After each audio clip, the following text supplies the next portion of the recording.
Everyone's always talking about quitting their jobs to follow their dreams. That's what I'm seeing a ton on TikTok, and I'm sure I'm not alone in that, right? That's why you're here. Welcome back to, seriously, the Claudia Project, where we talk about everything between lifestyle, motherhood, and motivation, and how we can put all of those things together to live our very best lives.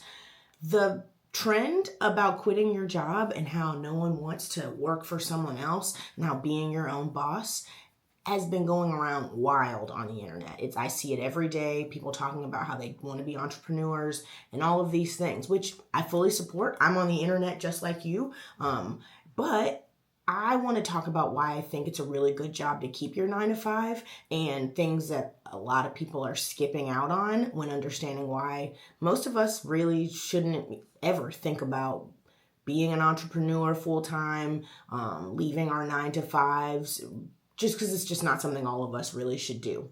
I'm going to get right into it because you guys know these episodes are short, just things to give your brain something to think about before you go on with your day. So let's get into it. Number one, stability. Let's just talk about what a 9 to 5 actually gives you. One, you know what your salary is. You know every 2 weeks you're going to get this money. You can budget it.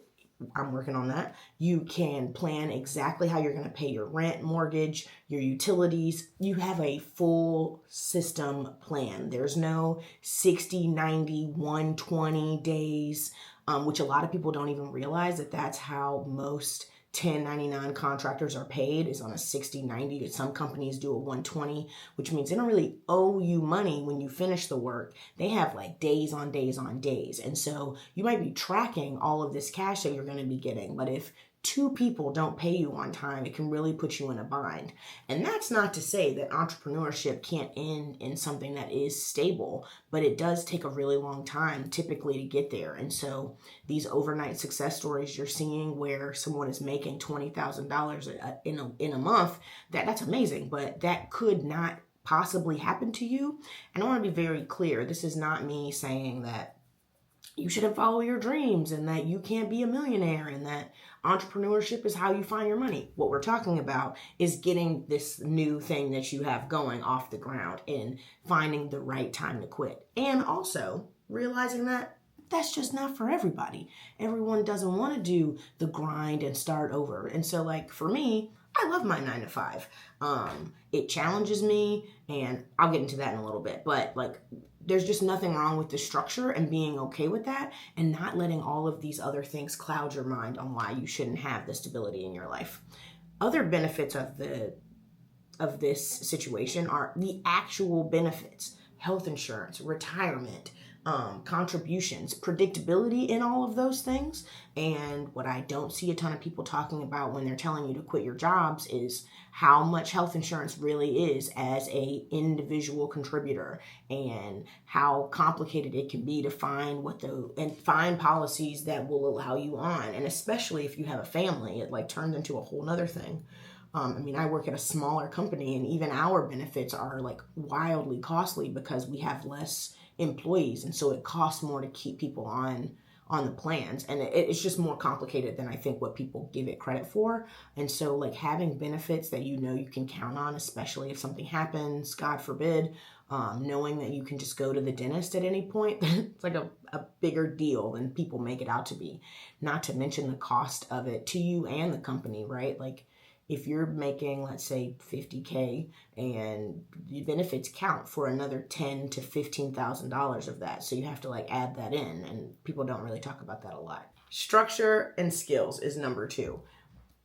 Things that 9 to 5 gives you that people are not talking about a ton outside of entrepreneurship, and I say this again, this is just what this episode is about. I think we could do another one about why entrepreneurship is good. But the reason that I'm keeping my 9 to 5 and why I suggest other people do it too is it gives you skills and discipline and like professional growth. So every job I've ever been in, I've learned specific skills that have helped me to get the job that I have now. And so joining a 9 to 5, starting one, it gives you skills that you can definitely learn as an entrepreneur, but it does give you skills like how to work with other people, how to balance through, the politics of working in an office and how you work with your coworkers and turning things in on time, sending emails, understanding like what emails really mean versus what they say, and like those little nuances that the only way you get to learn them is actually working in a job. It's like the difference between me now in my 30s working and me in my 20s is now when I ask off, I'm not really asking off. I'm telling you, like, I'm not going to be here on Thursday and Friday. And in my 20s, I was like asking for permission. And when you give people the reason or the right to tell you no, they will. And so learning those things in 9 to 5s can be very, very helpful, not only just for you, but also for the business that you're trying to run. It will give you more tools to be able to use when you're making those deals and you're trying to get people to understand, like, no, this is when it needs to be paid. And maybe you've done accounts payable at your current job, and so you've seen it, or you know how your finance team sends out emails and reminders. So when you do add 1 or 2 employees, you have an idea of what those kind of emails look like and when you should be sending them out. It just gives you more on the back end to really think about, which I think is super helpful. This one is the most important one to me. Creative freedom. Like, for me on the internet, I just do this because I like it. Like, I do daily lives on Instagram and TikTok. Make sure you guys are following me over there. But also, like, these are just fun videos. Like, I don't have to think about them in a way where it's like, the only way I can pay my rent is if this video goes. Please watch. So, like, it just allows me to play. And so, like, for me, this is just like a side project. It's something that I'm enjoying doing. It is forcing me to, like, I want to do it, and so I have to put the time in for it. I have to manage my schedule around it. I have to make sure that all of those things are happening, which I have been doing for almost 30 days, which is nice. But if I don't post, I don't not get to pay my bills. So I can try things and I can change the videos up, or I can make the same videos and decide, like, I'm cool with the 30 views that we're getting. And I am. Thank you guys so much for watching. But it takes the stress out of the situation, especially I feel like when you're first growing, and I'm only going to use something like social media. So let's say you blow up and you get 5,000 followers, right? And then you get 1 or 2 deals, and these are just stories I've seen on the internet, so just go with me here. But yeah, you get 1 or 2 deals and you're like, okay, I'm going to quit if I did that once, I can definitely do that again. I'm going to quit my 9 to 5. But then nothing happens for like a month. And then now now you've created a scenario where you have to do things you might not want to do, which is not how I want to live my life. So with my 9 to 5, all my bills are covered, all my utilities are covered, and this is something that I get to pursue and actually enjoy, and not turn into the riggedness that is really a 9 to 5, right? Like, I have to go there to make money in order to support myself, and I know that. And this, I get to come here. You see the difference? And I think that's super important. The long game is, like, you don't really have to choose either or. It doesn't have to be a game of, like, I want to do this so that I can quit it and do something else. Your plan really could just be to run both and, like, enjoy the possibilities of both. Like, for me, more recently, I have realized I really like going into the office. Now, I do think there's something about having a work from home day and, like, being able to work at home and, like, do my laundry maybe in between a meeting instead of just, like, sitting at my desk twiddling my thumbs.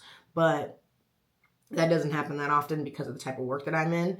And so I enjoy going to the office and seeing my coworkers and being able to talk through a problem and figuring out, like, how we're going to solve it. It is very helpful. I noticed I worked from home all last week, and there was times where it was like, it would have been so much easier to just pop in my coworker's office to ask him a question about something that we were doing. But on the other side of that, I still get to, like, I never want to quit my 9 to 5 because it's stable. I enjoy the work. It challenges me in a way that I think other things could challenge me at, but I don't want to do that. And I don't ever want to have to create content in a way that is me making money. Because I find, like, once you start making money off of something that you enjoy, it just takes it from the joy piece and it turns it into something else. Maybe that's a me problem. Maybe it's I need to go to therapy and that's why I'm this way kind of thing. Maybe that's not a you guys thing. But I say all that to say you don't have to choose either or. You don't have to start your side hustle and feel like you have to quit your main job. Like, you could do both for a really long time, and you don't have to feel the pressures of leaving your 9 to 5s, which is what this whole thing is about, right? And even more than that, I want you to realize, and this is the last thing for today's video, is, like, we have to try to get out of the mindset while we're watching all of these things on the videos of like feeling like you're stuck in your 9 to 5. Like, likely this is a job that you like worked really hard for, trained really hard for, were really excited when you got the interview. All the jobs that you had before led to you getting this job, and like shifting to like realizing you are really living your dream and not letting the internet make you think like, oh, this is just a job that you have and like you're not happy in anything that you're doing, because the only way to be happy is to work for yourself and not work for the man and do all of those things, right? So like it is, again, we've come full circle on this episode, guys, but I think for me I have made the shift over the last years. Like, I'm really excited about the work that I'm doing, and I worked really hard to get here. And so just being grateful for that and not letting the internet make me think like, oh, I could be doing something better. I could be doing something different, because it's just a killer of joy. You know what I mean? Anyway, I don't really know where we're going with today's episode. We really are all over the tracks. But all of this to say is like, I just don't think people should be quitting their 9 to 5s. I just don't. Like, if you haven't, like, for a year seen the progress of, like, being able to sustain yourself month to month without any issues or any drops and any stress, then I think that there's no reason that you should be letting the internet convince you to leave your 9 to 5s. Just like flat. Like me, I'm never leaving my 9 to 5. I'm just not going to do it. But if you do want to do it, I think there's a way for you to go about making that choice that is responsible and not haphazard, and definitely not in like a I hate my job kind of thing. Because again, that mindset shift, you prayed for this job. And so there is a little bit of gratefulness that I think we need to start leaning into a little bit more. Anyway, those are the fun tips. Those are things I think. Guys, it's just so crazy. The internet it's just warped our brains. And like, the more you watch it, the more it's like, the more you see things like that. Or maybe it's just my side of the internet. Tell me down in the comments below. Are you guys seeing the same thing? All I see all day, every day is like why you should leave your 9 to 5. But then on the flip side of that, all I'm seeing is content creators who are going back to 9 to 5s, because it's like, everyone can't make $1 million doing this. There are some, and it could be you, it could be me, right? But that doesn't mean that you have to leave something that you've trained for because of it. And I think it's important for us to have the other side of that conversation. I don't know. You let me know down in the comments. Thank you so much for being here. This is seriously the Claudia Project. You guys know we're off on Saturdays and Sundays, but we'll be back on Monday mornings with another episode. We'll try to keep it a little more fun. I didn't realize that this was going to get so, I guess I should have known that anytime you start talking about your 9 to 5, I take it very seriously. I just think we're all so lucky to have these jobs that help us live the lives that we live. And there's something to be said about, wanting to elevate in the career that you're in and like work another 9 to 5, like get one that maybe pays you more money, or doing a side hustle that allows you to work your 9 to 5 and then make the additional income that you want. That way you can live your dream life. But I think there should just be a little more positivity around why 9 to 5s are really great and what you really learn from them, and all of the things and resources that they bring to your life in a positive way. And in the end, if something goes down, like, they still have to figure it out, right? Like, as long as you work for a reputable company, your paycheck is always going to be on time. And like, even if the company is dealing with things, they're going to pay you guys. So I think that's positive. Yeah. Anyway, thank you guys so much for being here. Please make sure you like, comment, and subscribe, and share with your friends. Once I hit 30 days, I guess I'm going to start telling people on Instagram that this exists over here. It feels right now like a small club, It's just me and my closest friends talking to each other, chatting, and that feels really special and fun, which I really enjoy. But I guess it's time to promote it, even though I have no intention on quitting my job for it. I'm funny. Anyway, have a wonderful day. I'll talk to you guys soon. Well, I'll talk to you on Monday. Bye. Seriously, it's Claudia.